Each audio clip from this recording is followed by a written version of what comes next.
لوگوں کے اوپر تبصرہ کرنے سے کنٹرول میں لائیں۔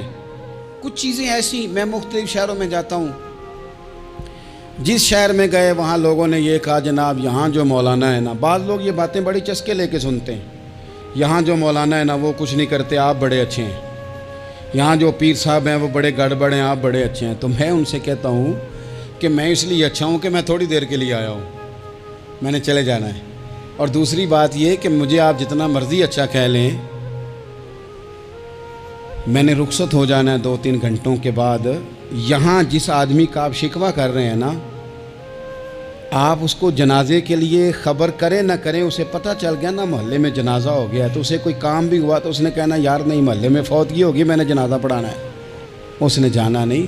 تو کمزوریاں تو سب جگہ ہوتی ہیں، لیکن ان کمزوریوں کی وجہ سے آپس میں بغض پیدا کر لیا جائے گا۔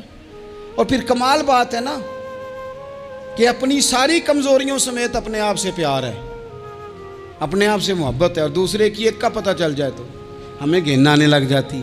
تو حضور نے خطبہ حجت الوداع کے موقع پر یہ بات ارشاد فرمائی۔ دوسرا حضور نے فرمایا لوگوں یاد رکھنا، یہ خطبہ حجت الوداع میں نبی پاک نے فرمایا، یہ حضور خطبہ دے رہے ہیں، اور اس وقت دے رہے ہیں جب حضور صحابہ کو بتا چکے ہیں کہ یہ آخری ملاقات ہے۔ جو دور دراز سے آئے ہیں ان کو بتایا ہے کہ یہ میری تمہاری جو مجلس ہے، جو محفل ہے، جو تم سے بات ہو رہی ہے، یہ آخری ہے۔ محبوب فرمانے لگے لوگوں یاد رکھنا قیامت قائم ہوگی۔ ان جملوں کا حسن ملاحظہ کر لیں۔ فرمایا قیامت قائم ہوگی، تم اپنے رب سے ملاقات کرو گے، اور فرمایا تمہارا رب تم سے تمہارے اعمال کے بارے میں پوچھے گا۔ یہ خطبہ حجت الوداع میں کریم نے فرمایا۔ صبح تم اٹھے، کیا عمل کیا، اللہ پوچھے گا۔ کسی سے ملاقات ہوئی، طرز کیا تھی، سوچ کیا تھی، اللہ پوچھے گا۔ لین دین میں کیا معاملات تھے، تمہارے اعمال کے، اللہ سے ملاقات ہوگی، وہ کھڑا کر کے پوچھے گا۔ اور حدیث میں کئی جگہ پہ حضور نے فرمایا وہ تم سے سوال کرے گا، تمہیں جواب دینا ہے۔ میرے عزیز بھائیوں، تیار رہنا چاہیے، تیار۔ ہم نا منت کرتے ہیں آخری دن ہونا، تنخواہ دار لوگ کہتے ہیں یار یہ آخری ایام چل رہے ہیں، کوئی خرچہ نہ بتاؤ، اس لیے کہ حساب کے متھے لگنا ہے۔ آخری دنوں میں، بجٹ کے دنوں میں لوگ پریشان ہوتے ہیں کہ حساب دینا ہے۔ جب رب سے ملاقات کریں گے اور وہ حساب مانگے گا، کتنا مشکل کام ہے۔ اور ایک مقام پہ حضور نے فرمایا جس سے اللہ نے حساب مانگا وہ تو الجھ گیا، دعا کرو وہ حساب مانگے ہی نہ، بے حساب ہی بخشش فرما دے۔ نبی پاک صلی اللہ تعالیٰ علیہ وآلہ وسلم نے ارشاد فرمایا اسی خطبہ حجت الوداع میں، حضور فرمانے لگے سن لو، میں نے تم تک اللہ تعالیٰ کا پیغام پہنچا دیا ہے۔ اب جس شخص کے پاس امانت رکھی ہو اس پر لازم ہے کہ وہ امانت اس تک پہنچا دے جو اس کا مالک ہے۔ ہم بہت سارے لوگ ایسے ہوتے ہیں ہمارے پاس امانتیں ہوتی ہیں، کچھ بھی نہ ہو تو کچھ لوگوں کے راز کی امانت ہوتی ہے، کچھ بھی نہ ہو تو کچھ لوگوں کی باتیں ہم تک پہنچ جاتی ہیں، وہ راز ہوتا ہے، وہ امانت ہوتی ہے۔ مجلس کی گفتگو بھی امانت ہے، لیکن ہم امانتوں کا خیال نہیں کرتے، خیانت ہو جاتی ہے۔ بہت محتاط ہو کر اپنی زندگی میں امانتوں کا خیال کیا جائے۔ یا ایھا الذین آمنوا لا تخونوا اللہ والرسول وتخونوا اماناتکم وانتم تعلمون۔ اللہ فرماتے ہیں ایمان والو، نہ رب سے خیانت کرنا، نہ رب کے رسول سے خیانت کرنا، نہ آپس میں ایک دوسرے سے خیانت کرنا، جانتے بوجھتے ہوئے یہ کام نہ کرنا۔ وانتم تعلمون، جانتے ہو، تمہیں پتہ ہے۔ کبھی بھی بددیانتی کا مظاہرہ نہ کریں اپنی زندگی میں، کبھی بھی۔ اور یہ بھی یاد رکھ لیں، بچوں کو کیا پتا کہ ہمارا ابا حلال لا رہا ہے کہ حرام لا رہا ہے۔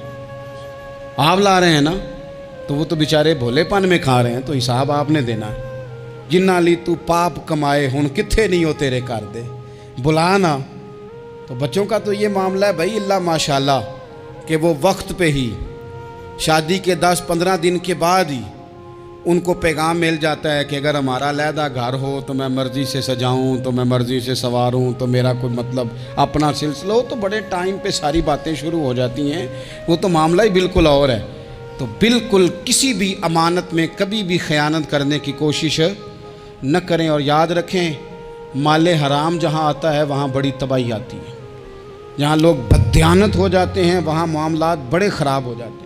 اللہ تبارک و تعالیٰ دیانتداری کی توفیق عطا فرمائے۔ حضور نے خطبہ حجت الوداع کے موقع پر فرمایا میں نے آج جاہلیت کے سارے سود ختم کر دیے، نبی پاک میدان عرفات میں کھڑے ہو کے فرمانے لگے جس بندے نے بھی کسی سے پیسے لیے ہیں وہ اصل رقم دے گا، زائد نہیں دے گا۔ حضور کے بڑے قریبی تھے ایک، فرمایا انہوں نے بھی کچھ لوگوں سے پیسے لیے ہوئے، چونکہ وہ سب لوگ کرتے تھے، حرام ہی نہیں تھا۔ فرمایا میں ان کو بھی حکم دیتا ہوں کہ یہ اصل رقم وصول کریں گے، کسی سے ایک پائی بھی زیادہ وصول نہ کریں گے۔ نبی پاک صلی اللہ تعالیٰ علیہ وسلم نے خطبہ حجۃ الوداع میں ایک باریک بات حضور نے بھی، یہ آپ نے ضرور سمجھنی ہے، بالخصوص جو لوگ تھوڑا دین پر عمل کر رہے ہیں، جن کا لبادہ مذہبی ہو گیا، جنہیں لوگ حضرت صاحب، قاری صاحب، علامہ صاحب، مفتی صاحب، حاجی صاحب، بزرگوں کہہ کے بلاتے ہیں، وہ اس پر توجہ کریں۔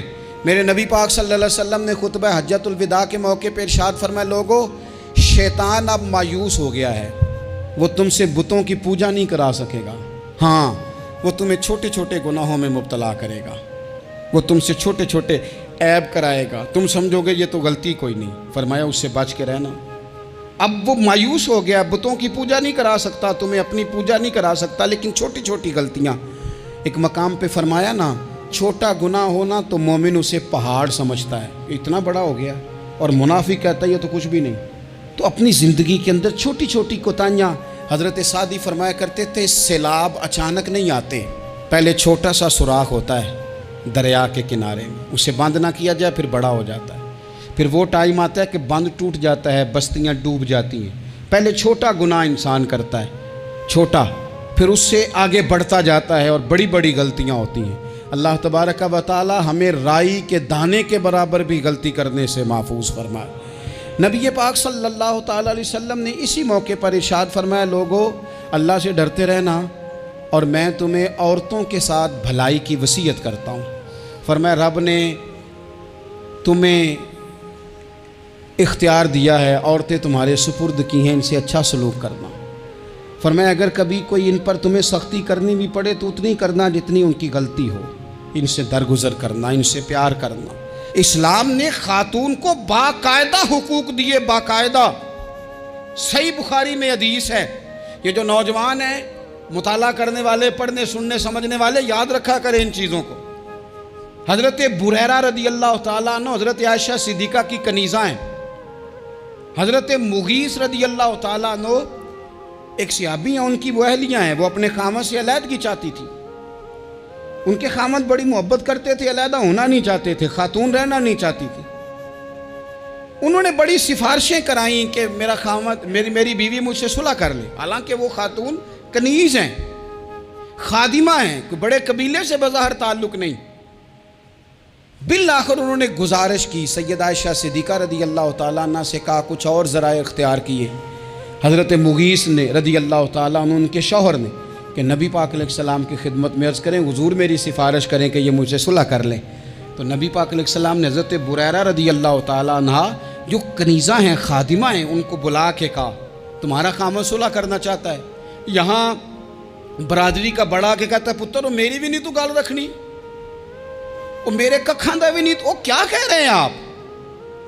اللہ نے اسے حق دیا ہے، اور جسے حق اللہ دے اس کا رسول دے، اس سے کون ہوتا ہے کوئی حق چھیننے والا؟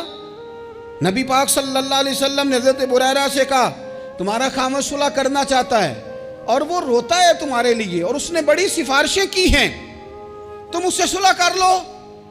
حضرت بریرہ رضی اللہ تعالیٰ عنہ عرض کرنے لگی، یا رسول اللہ صلی اللہ علیہ وسلم آپ جو حکم کریں میں حاضر ہوں، ایک بات پوچھ سکتی ہوں؟ ایک گزارش کر لوں؟ ایک صرف حضور میرا بولیا چولیا معاف کری، ایک بات کر لوں؟ تو کہا کرو۔ عرض کی یا رسول اللہ یہ آپ کا حکم ہے یا مشورہ ہے؟ یہ محبوب کی بات ہے، محبوب کی۔ کوئی بزرگ کیوں جبر کرتا ہے کسی پہ؟ کوئی حضرت شیخ کیوں کہتے ہیں زبردستی عورت کو کہ تو جا؟ نبی پاک صلی اللہ علیہ وسلم نے فرمایا صلح کر لے۔ یا رسول اللہ ایک بات عرض کروں؟ کرو۔ حضور حکم ہے کہ مشورہ ہے؟ تو نبی پاک نے فرمایا نہیں مشورہ ہے،